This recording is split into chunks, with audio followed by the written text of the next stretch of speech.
अस्सलाम वालेकुम, मैं हूं आपका मेज़बान अली हैदर और आप देख रहे हैं पंजाबी रौनक यूट्यूब चैनल। नाजरीन, आज हम आपको बहुत पुराना और आर्किटेक्चर का शाहकार हिंदुओं का टेंपल विज़िट करवाने वाले हैं। ये मंदिर एक छोटे से गांव में वाक़ है जो कि मेन जंग चिन्योट रोड अड्डा शेराबाद से तकरीबन 3 किलोमीटर के फासले पर मौज़ा सुलेमान गाँव में वाक़ है।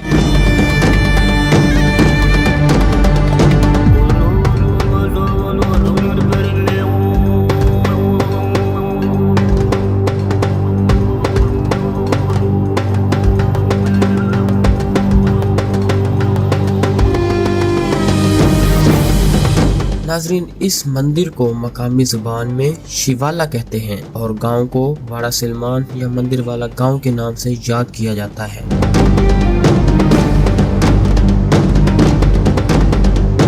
कभी ये दरवाज़ा इस मंदिर का मेन गेट हुआ करता था। इसका मेहराब खूबसूरती से लकड़ी के साथ तैयार किया गया है।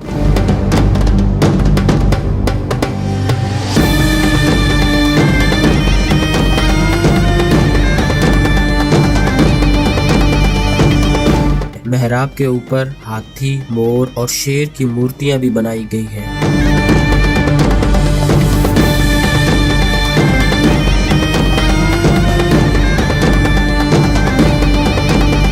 दरवाजे की ये चौकाठें कारीगरों की महारत को दिखा रही हैं, जो यकीनन अपने काम से इश्क किया करते थे। लकड़ी का ये दरवाज़ा इतना अरसा गुजर जाने के बाद भी अपना काम बखूबी सर अंजाम दे रहा है।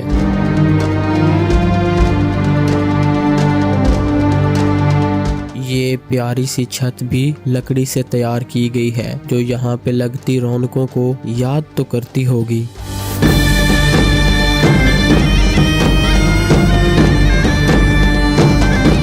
लकड़ी से बनी छत को सहारा देने के लिए पिलर्स भी लकड़ी के इस्तेमाल किए गए हैं, जो खूबसूरती के साथ साथ मजबूती भी दिखा रहे हैं।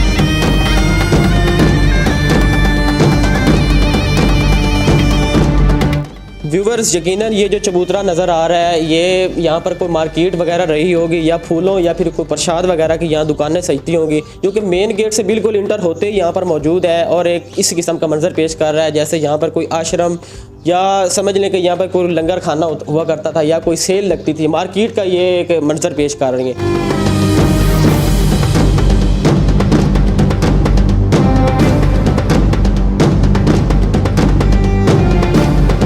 जी तो व्यूवर्स, अभी हम इस वक्त मंदिर के अहाते में मौजूद हैं। अब इस अहाते को इमाम बारगाह में तब्दील कर दिया गया है, क्योंकि मंदिर को जाने का अब रास्ता इधर से क्लोज़ कर दिया गया है। तो मंदिर को जाने के लिए अब एक बैरूनी रास्ता इस्तेमाल किया जाता है। हम भी जाते हैं उस बैरूनी रास्ते से इमारत के अंदर और देखते हैं कि मंदिर के अंदर क्या क्या मौजूद है। Let's go.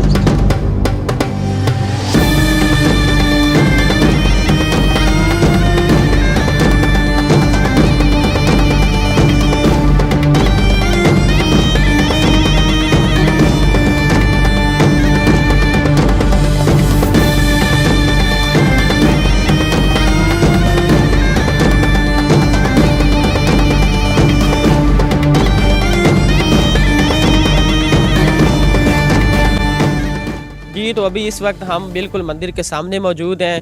ये जो सामने दीवार नज़र आ रही है, इस दीवार के उस पार मंदिर का मेन गेट मौजूद है और ये सामने एक छोटी सी खूबसूरत सी मस्जिद भी मौजूद है। और ये रहा जी वाड़ा सुलेमान का तारीखी मंदिर। अब देखते हैं मंदिर के अंदर क्या।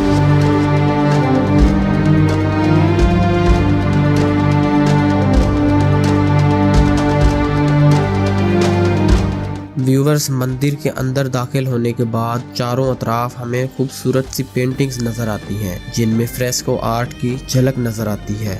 इनमें से कुछ मूर्तियों के ऊपर हिंदी में उनके नाम भी लिखे गए हैं। अब ये क्या नाम लिखे हैं, ये हिंदी जानने वाले बखूबी जानते हैं।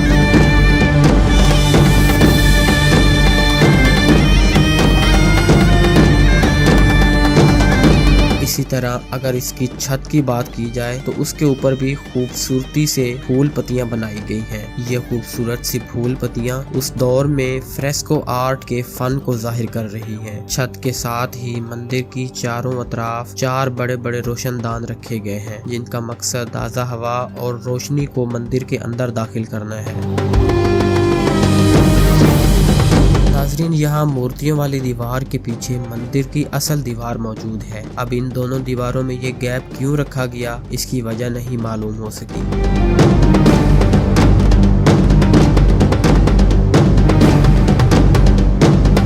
इस खूबसूरत से मंदिर की खस्ता हाली मुतलका इदारों की इससे बेरुखी को जाहिर कर रहा है। तामीराती मटेरियल की अगर बात की जाए तो यहाँ ईंटों की चूने के साथ चुनाई के साथ साथ सीमेंट का इस्तेमाल भी नजर आता है। ये सीमेंट अब काफी जगहों से उखड़ चुका है, जो इस खूबसूरती के शाहकार को आहिस्ता आहिस्ता खंडर में तब्दील करता जा रहा है।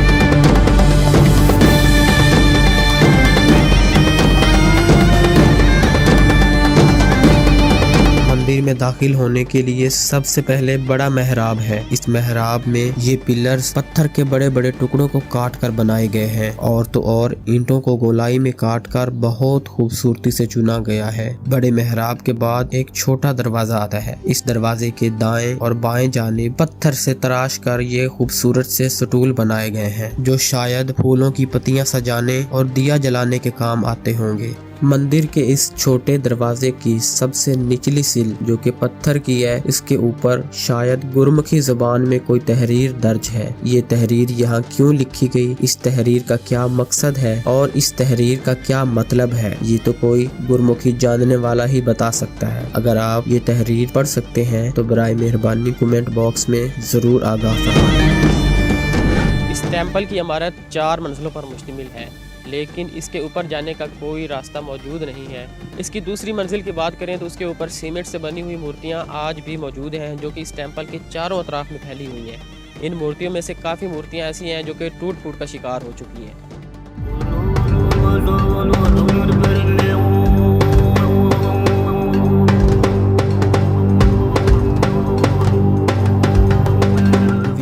यकीनन तकसीम हिंद के बाद इस इमारत को किसी ने भी मेंटेनेंस के लिए हाथ तक नहीं लगाया होगा। इसके बावजूद भी ये इमारत अभी भी कायम दायम है, लेकिन इसके अतराफ में मौजूद मूर्तियां, जो शायद सीमेंट और स्टील के इस्तेमाल से बनाई गई हैं, काफी ज्यादा टूट फूट का शिकार है। लेकिन कुछ मूर्तियां ऐसी भी हैं जिनके सरों को इन झरोकों में से अभी भी देखा जा सकता है, जो जमाने के सर्दो गर्म की ऐनी शाहिद है। इतना अरसा गुजर जाने के बावजूद न जाने कितनी कुदरती आफतें इस इमारत ने झेली हैं, जिसकी बड़ी निशानी इसके टॉप पे बने ये क्रैक्स नजर आ रहे हैं। इस मंदिर का ये खूबसूरत सा कैलाश शायद तांबे से बनाया गया था, जो इतना अरसा गुजर जाने के बाद अपनी चमक दमक खो बैठा है।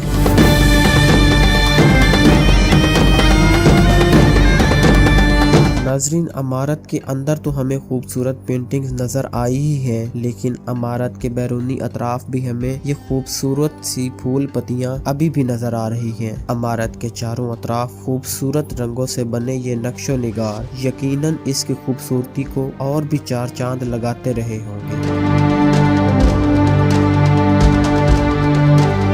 जी तो व्यूअर्स, हिंदुओं के इस टेम्पल में एक कब्र भी मौजूद है। आइए जानते हैं कि इस कब्र का यहाँ पे होना ये कैसे मुमकिन है, जबकि ये तो सनातन धर्म जो है हिंदुओं का, उसमें तो मुर्दों को जला दिया जाता है। अब ये किसी मुसलमान की कब्र है या किसी हिंदू की कब्र है, तो इस इहाते में क्या कर रही है, ये तो हमें यहाँ का कोई लोकल पर्सन ही बता सकता है। तो उसके लिए एक भाई हमारे साथ मौजूद हैं, इन भाईजान से पूछते हैं कि ये कब्र यहाँ क्या कर रहा है। अस्सलाम वालेकुम। वालेकुम अस्सलाम। भाई आपका नाम? फजल अब्बास सर।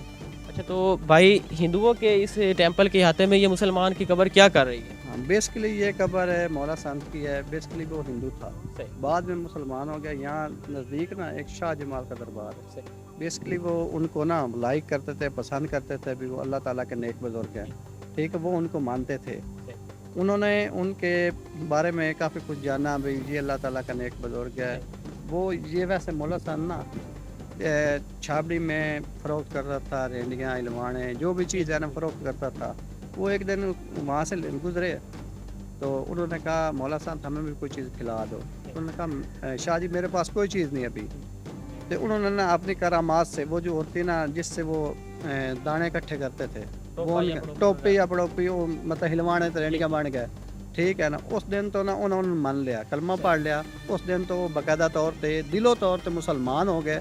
उन इन्हां हिंदुओं के डर तो ना वो अपने आप को ज़ाहिर नहीं कर सकते सी। ठीक है? मुल्ला संत जी की बात कर रहे हैं। हाँ, मुला संत बेसिकली मुसलमान हो गया, मतलब है कलमा पढ़ लिया उन्हें ते ये हिंदुओं के डर तो वो अपने आप को ज़ाहिर नहीं कर सकते। वो बुजुर्गों ने दुआ भी की, शाहरा भी दुआ की, उन्होंने भी आख्या भी तुसी दुआ मेरे वास्ते करो, कल नूं मगर मैं फौत हो जावां ना भी ये हिंदू में जलावन या सिख में जलावन ना।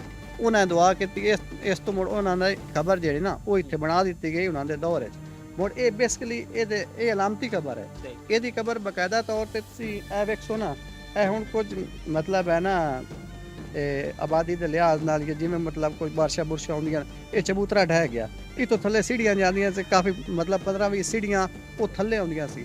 मतलब असल कबर नीचे मौजूद थी तय खाने। हाँ, हुण भी अगर मतलब सारे कदीम वाले खुदाई करन तो कबर मौजूद है, बिल्कुल बड़ी खूबसूरत कबर है। ठीक है ना। ये मुला संत के बारे ये हिस्ट्री है, कबर उन्होंने मौजूद है। बेसिकली वो मुसलमान हैं, अगे काफ़ी इत्थे इंटरव्यू लैके गए। ठीक है ना। कमेंट्स भी कर दें जी वो मतलब है हिंदू आ तो ये है तो वो ये नाम फैलाए। अगर वो हिंदू हा तो मुड़ जलाया क्यों नहीं गया? सवाल तो है ना। बिल्कुल ये सवाल है, बिल्कुल सवाल है। इत्थे भी हिंदू आन सड़दे आन, इत्थे भी सिख सड़दे आन, ये नहीं भी सिख कितने सड़दे, सिखां की कोई और कबर है या हिंदुओं की कोई कबर है? बेसिकली वो गलत कमेंट करते ना, हिंदुओं के अपने बारे कमेंट्स करना ना भी वो साडा हा उन्होंने हाथ फिर लै जावे साढ़े ना। ये बेसिकली मुसलमान है, शाह जमाल का मुरीद आ।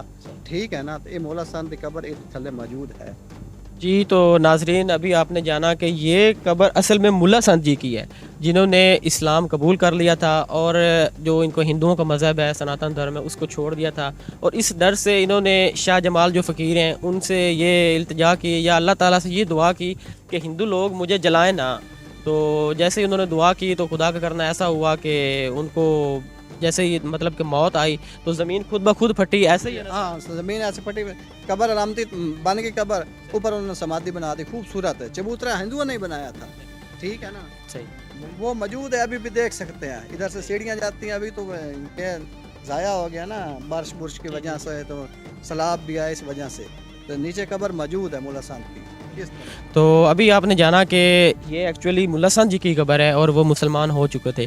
तो अभी देखते हैं, इधर एक तख्ती भी मौजूद है। बता रहे हैं कि उस तख्ती के ऊपर इसको बनाने वाले कारीगर या कोई भक्त जिन्होंने ये मंदिर बनवाया था उनका नाम भी मौजूद है। देखते हैं कि वो नाम हिंदी में लिखा है, उर्दू में लिखा है, वो देखते हैं क्या लिखा हुआ है। आइए।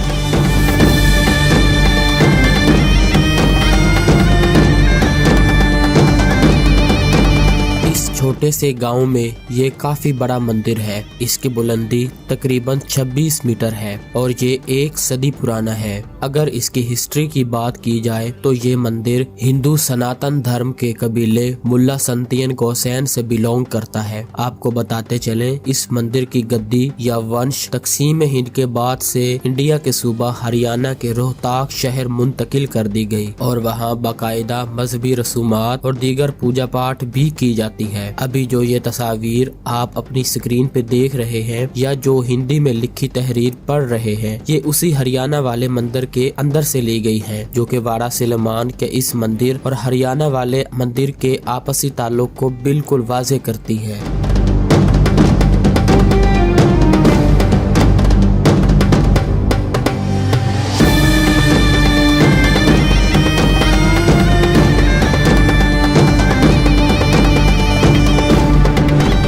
बवाना शहर में टूरिज़्म को प्रमोट करने के लिए शायद ये एक बिल्डिंग ही काफ़ी होगी।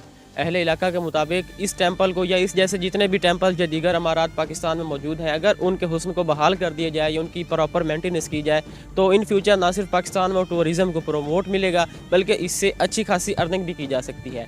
आई होप आप लोगों को हमारी ये छोटी सी वीडियो पसंद आई होगी। तो मिलते हैं एक और नई वीडियो में, तब तक के लिए अल्लाह निगहबान।